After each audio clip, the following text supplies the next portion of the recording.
Haleluya. Teologi Corpus Delicti dari Pendeta Erastus tidak mengakui kerajaan 1000 tahun yang dimulai dengan kedatangan Kristus kedua kali ke bumi. Teologi Corpus Delicti menyatakan bahwa kerajaan Kristus 1000 tahun bukan secara lahiriah tetapi kiasan. Lalu menyangkal milenium yang mana Tuhan Yesus sendiri akan memerintah di bumi selama 1000 tahun dengan memenjarakannya iblis di dalam jurang maut.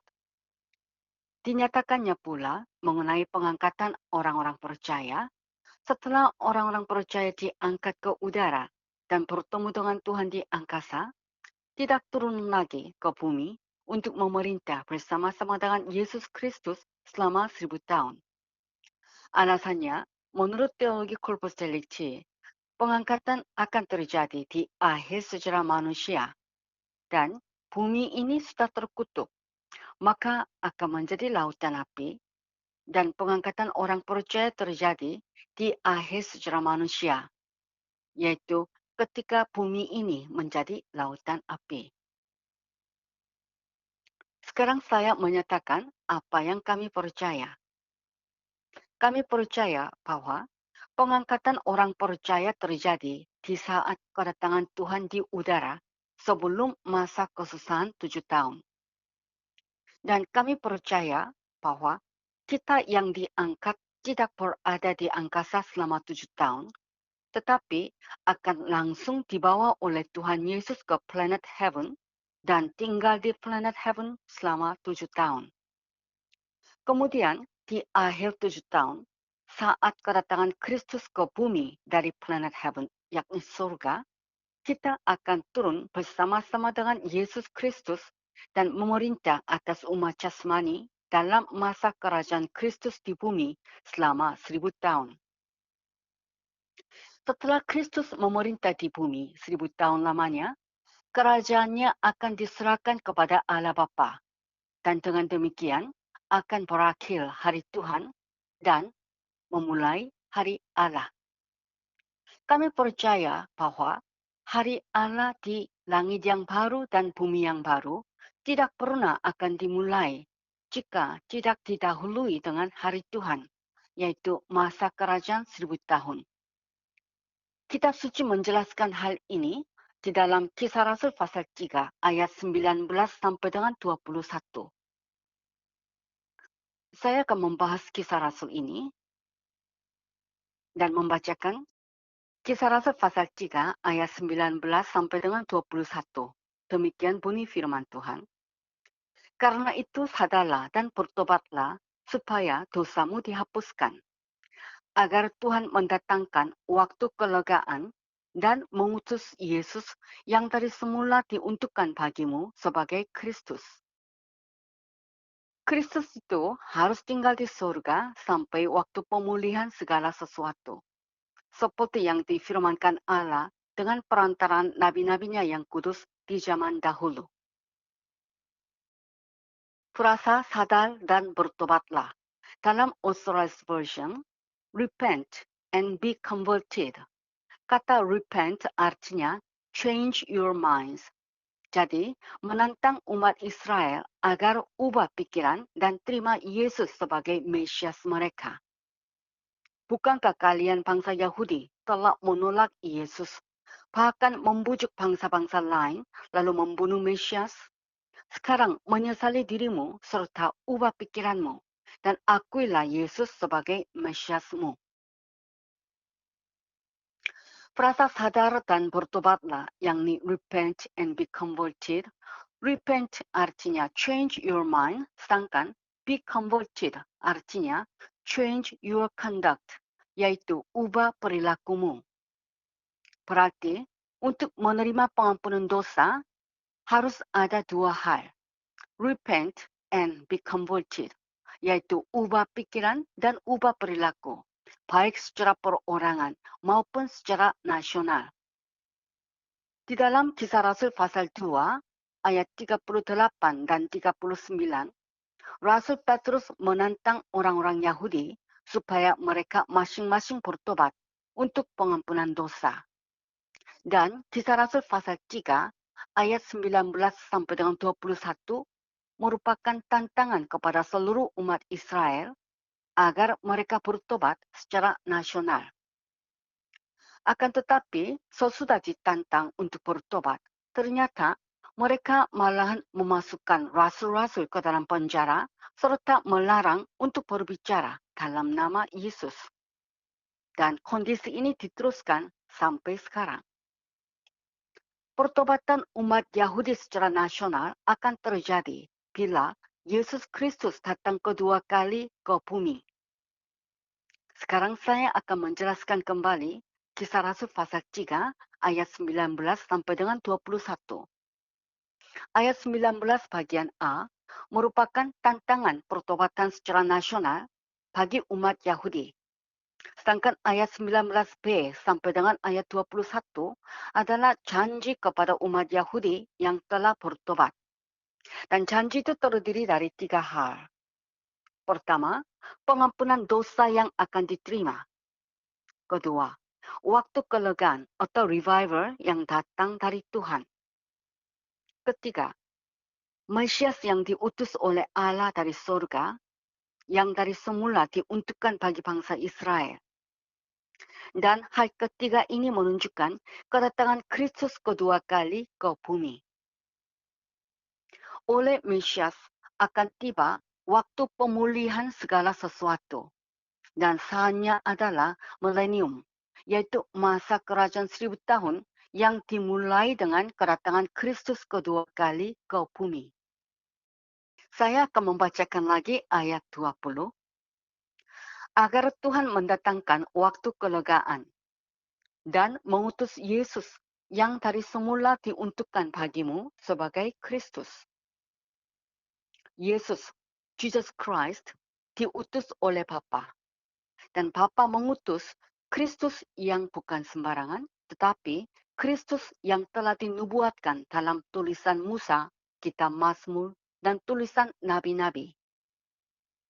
Apabila bangsa Israel bertobat secara nasional, maka akan diberi ketiga janji berkat, yaitu pengampunan dosa, waktu kelegaan yang datang dari Tuhan, dan pemulihan segala sesuatu yang dikerjakan oleh Kristus dalam milenium. Dan untuk pertobatan bangsa Israel telah ditetapkan masa kesusahan 7 tahun. Dan khususnya masa kesusahan 3,5 tahun kedua yang disebut sebagai waktu kesusahan bagi Yakub di kitab Yeremia pasal 30 ayat 7. Yang demikian bunyinya, hai alangkah hebatnya hari itu, tidak ada taranya. Itulah waktu kesusahan bagi Yakub, tetapi ia akan diselamatkan daripadanya. Dalam masa kesusahan 3,5 tahun kedua ini, umat Yahudi akan mengalami kesusahan yang belum pernah terjadi sejak adanya bangsa Israel. Melalui kesusahan ini, umat Israel akan diromukan, dihancurkan, dan olehnya akan kembali kepada Tuhan Yesus. Dan sesungguhnya, pada akhir masa kesusahan 7 tahun, Antikris akan mengumpulkan raja-raja serta tentara-tentaranya di seluruh dunia dan menyerang bangsa Israel. Sehingga 2/3 daripada umat Yahudi akan mati dan 1/3 daripadanya akan diselamatkan dan jadi lahir baru. Dan hal ini akan terjadi dalam satu hari yang mana Kristus datang kedua kali ke bumi. Sakaria 13 ayat 8 dan 9 dan kitab Yesaya pasal 66 ayat 7 dan 8 menjelaskan hal ini. Saya akan membacakan kitab Sakaria pasal 13 ayat 8 dan 9. Maka di seluruh negeri, demikianlah firman Tuhan. 2/3 daripadanya akan dilenyapkan, mati binasa. Tetapi 1/3 daripadanya akan tinggal hidup. Aku akan menaruh yang 1/3 itu dalam api dan akan memurnikan mereka seperti orang memurnikan perak. Aku akan menguji mereka seperti orang menguji emas. Mereka akan memanggil namaku dan aku akan menjawab mereka. Aku akan berkata, mereka adalah umatku, dan mereka akan menjawab, Tuhan adalah Allahku. Kitab Yesaya pasal 66 ayat 7 dan 8. Sebelum menggeliat sakit, ia sudah bersalin. Sebelum mengalami sakit beranak, ia sudah melahirkan anak laki-laki. Siapakah yang telah mendengar hal seperti itu? Siapakah yang telah melihat hal yang demikian? Masakan suatu negeri diperanakan dalam satu hari? Atau suatu bangsa dilahirkan dalam satu kali? Namun, baru saja menggeliat sakit, Sion sudah melahirkan anak-anaknya. 2/3 daripada umat Yahudi akan mati. Dengan demikian, umat Yahudi yang keras hati disingkirkan dari antara bangsa Israel. Dan 1/3 daripada umat Yahudi yang masih hidup akan dimurnikan serta jadi lahir baru secara nasional dalam satu hari. Dan hal ini dijelaskan dalam Zakaria pasal 13 ayat 8 dan 9 yang kita telah baca. Ketika kota Yerusalem dikepung oleh antikris dan tentara-tentaranya, 1/3 daripada umat Yahudi yang masih hidup naikkan doa pertobatan. Dan berdasarkan doa pertobatan secara nasional, Allah memberikan pengampunan dosa atas bangsa Israel. Sehingga seluruh umat Israel jadi lahir baru dalam satu hari. Yesaya 66 ayat 7 dan 8 menjelaskan hal ini. Jadi, Tuhan Yesus datang kedua kali ke bumi bertalian dengan pertobatan bangsa Israel. Bangsa Israel bertobat dan lahir baru, serta diselamatkan daripada tangan antikris dan raja-raja di dunia serta tentara-tentaranya dalam perang Harmagedon. Kitab Zakaria pasal 12 ayat 10 sampai dengan pasal 13 ayat 1. Dan kitab Wahyu pasal 16 ayat 13 sampai dengan ayat 16 menjelaskannya. Perang ini menyebabkan berakhirnya masa kesusahan 7 tahun dan mulainya milenium, masa kerajaan 1000 tahun. Sekarang kita mau membahas dengan ayat 21 dan saya akan membacakannya. Kisah Rasul pasal 3 ayat 21. Kristus itu harus tinggal di surga sampai waktu pemulihan segala sesuatu, seperti yang difirmankan Allah dengan perantaran nabi-nabinya yang kudus di zaman dahulu.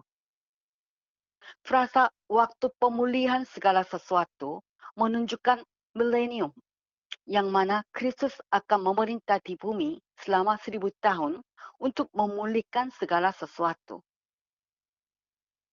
Dan kata pemulihan adalah dalam bahasa Yunani apokatastasis. Apokatastasis adalah pemulihan segala sesuatu yang terakhir dan sempurna, atau re-establishment, yakni pendirian kembali. Dan pemulihan ini bukan hanya pemulihan manusia saja, tetapi pemulihan yang mencakup semua makhluk yang hidup di bumi. Dan pemulihan yang terakhir dan sempurna ini akan terjadi apabila Kristus datang dari surga kedua kali ke bumi dan akan berlangsung dalam kerajaan Kristus selama 1000 tahun. Orang-orang percaya yang diangkat sebelum masa kesusahan 7 tahun tidak ada di udara, tetapi akan dibawa ke planet heaven dan tinggal di sana bersama-sama dengan Tuhan Yesus selama 7 tahun. Lalu pada akhir masa 7 tahun, di saat bangsa Israel bertobat secara nasional, orang-orang yang diangkat akan turun bersama-sama dengan Tuhan Yesus dari planet heaven, yakni surga, ke bumi. Wahyu pasal 19 ayat 11. Dan memerintah dalam masa kerajaan 1000 tahun di bumi dan di langit yang baru dan bumi yang baru untuk selama-lamanya. Di Wahyu pasal 20 ayat 4 sampai dengan 6 dan pasal 22 ayat 5. Tujuan pemerintahan Kristus dalam masa 1000 tahun adalah, pertama, untuk mempersatukan di dalam Kristus segala sesuatu, baik yang di surga maupun yang di bumi, seperti sebelum kejatuhan. Hal ini dijelaskan di dalam Efesus 1 ayat 10. Demikian bunyinya, sebagai persiapan kegenapan waktu untuk mempersatukan di dalam Kristus sebagai kepala segala sesuatu, baik yang di surga maupun yang di bumi. Tujuan kedua pemerintahan Kristus dalam masa 1000 tahun adalah untuk membasmikan semua pemberontakan dari bumi. 1 Korintus 15 ayat 24 sampai dengan 28. Tujuan ketiga pemerintahan Kristus adalah untuk memulihkan bumi ini ke keadaan yang sempurna dan tanpa dosa, seperti keadaan yang sebelum pemberontakan Lucifer dan Adam. Sekaligus menjadikan bumi ini langit yang baru dan bumi yang baru. Di kitab Yesaya 65 ayat 17 dan pasal 66 ayat 22 sampai dengan 24. Dan 2 Petrus 3 ayat 5 sampai dengan 13, dan kitab Wahyu pasal 21 dan pasal 22. 2 pasal seluruhnya. Sesudah menyelesaikan semua pekerjaan pemulihannya, Anak akan menyerahkan kerajaan yang telah dipulihkan dan disempurnakan kepada Allah Bapa, supaya Allah menjadi semua di dalam semua. Di 1 Korintus pasal 15 ayat 24 sampai dengan 28. Mengenai pemulihan segala sesuatu, Allah telah bernubuat dengan perantaran nabi-nabinya di dalam Perjanjian Lama sejak permulaan sistem sosial Adam.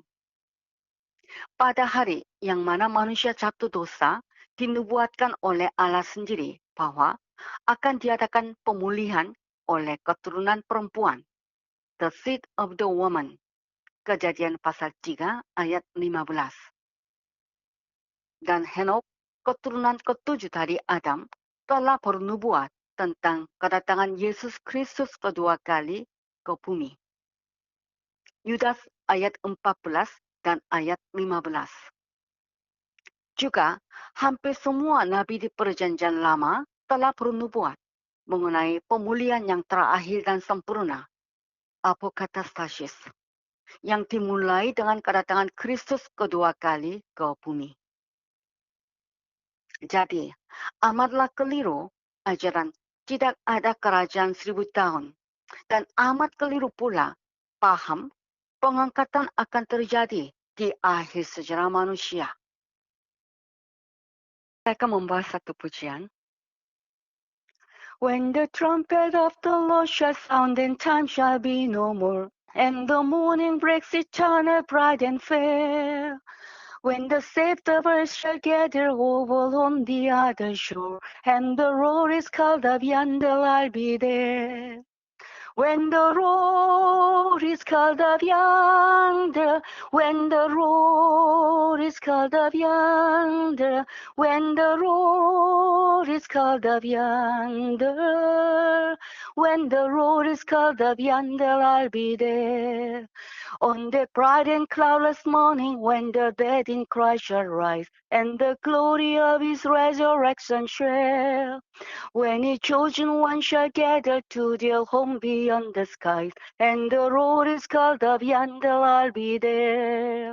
When the roar is called up yonder, when the roar is called up yonder, when the roar is called up yonder, when the roar is called up yonder, I'll be there.